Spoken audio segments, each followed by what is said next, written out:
dia, turma. Hoje a gente vai trabalhar com o argumento de um número complexo. Então, só para a gente poder verificar o que é o argumento. O argumento, ele vai ser o ângulo formado, tá, entre o ρ, que é o módulo, e o eixo do x, tá? Então, esse ângulo formado aqui, tá vendo em verde aqui? Esse ângulo chamado de θ, ele vai ser o argumento. Então, o que vai acontecer? Para a gente poder calcular o argumento, a gente vai precisar da medida do módulo, do ρ, tá?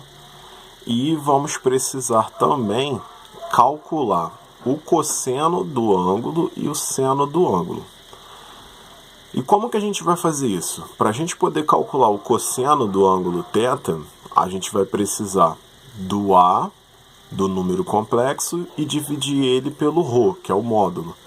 E para a gente calcular o seno de θ, a gente vai precisar do B, que é o número imaginário do número complexo, e o ρ, que é o módulo. Então vamos pegar um exemplo aqui. Nós temos esse número complexo, 3 menos 3i.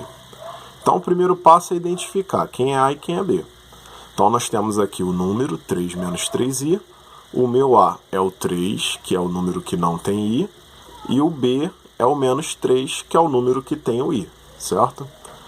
O segundo passo é calcular o módulo. Então, agora a gente vai pegar esses dois valores que a gente identificou e vai calcular o módulo. Lembrando que o módulo é a mesma coisa que o ρ, que é a raiz quadrada de A ao quadrado mais B ao quadrado. Então a gente vai substituir. O nosso A é 3, o nosso B é menos 3. Então a gente tem 3 ao quadrado menos 3 ao quadrado. Lembrando que como ele é negativo, a gente bota ele dentro do parêntese, tá? Então aqui a gente vai ter 3 ao quadrado, 9, e menos 3 ao quadrado também 9. 9 mais 9, 18, e a raiz de 18 a gente não tem raiz exata. Então o que a gente faz? A gente decompõe fatores primos, tá vendo? 2 vezes 3 ao quadrado, e o 3 que está ao quadrado, ele passa para o lado de fora da raiz. Então a gente fica com 3 raiz de 2. Então, mais uma vez, raiz de 18 vai ser igual a 3 raiz de 2. Vamos para o terceiro passo, que é calcular seno e cosseno. Então, agora que eu já tenho o meu ρ e já tenho o meu A, eu posso calcular o cosseno de θ, que vai ser meu A 3, meu ρ 3 raiz de 2. Vou dividir 3 por 3, que vai dar 1. Então eu vou ter 1 dividido por raiz de 2. Como eu não posso ter raiz no denominador, aqui na parte de baixo, eu tenho que racionalizar. Então, como a minha raiz é simples, eu vou repetir ela em cima e embaixo e vou multiplicar. 1 vezes raiz de 2, raiz de 2. Raiz de 2 vezes raiz de 2, raiz de 4. Vou extrair a raiz do 4, então vou ficar raiz de 2 dividido por 2. Encontrei meu cosseno.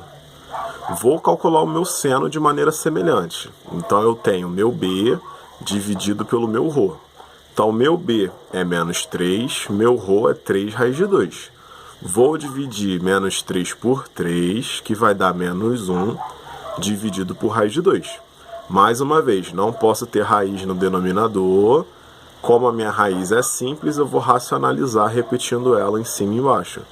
Então, menos 1 vezes raiz de 2 dá menos raiz de 2. E raiz de 2 vezes raiz de 2 dá raiz de 4. Extrai a raiz de 4. Então, menos raiz de 2 sobre 2. Encontrei meu cosseno e meu seno. Agora, o meu último passo é identificar que ângulo é esse. Então, qual ângulo que eu tenho dentro daquele ciclo trigonométrico que o cosseno vale raiz de 2 e o seno vale menos raiz de 2 sobre 2? Desculpa, o cosseno vale raiz de 2 sobre 2 e o seno vale menos raiz de 2 sobre 2. Então, eu vou olhar lá no ciclo trigonométrico e eu vou perceber que raiz de 2 sobre 2 no cosseno e o seno negativo, eu vou estar no quarto quadrante. Então, no quarto quadrante, eu estou entre 270 e 360. Quando eu for identificar lá, eu vou ver que eu vou ter o ângulo de 315 graus, ou 7π sobre 4 se eu estiver medindo em radianos. Então é assim que a gente calcula o argumento. Lembrando que o argumento é o valor do ângulo, tá? O valor do ângulo que é o θ. Igual a gente representa aqui na figura, tá vendo? O ângulozinho aqui em verde é a distância daqui até aqui. Então essa abertura é o ângulo θ. É isso que a gente quer calcular.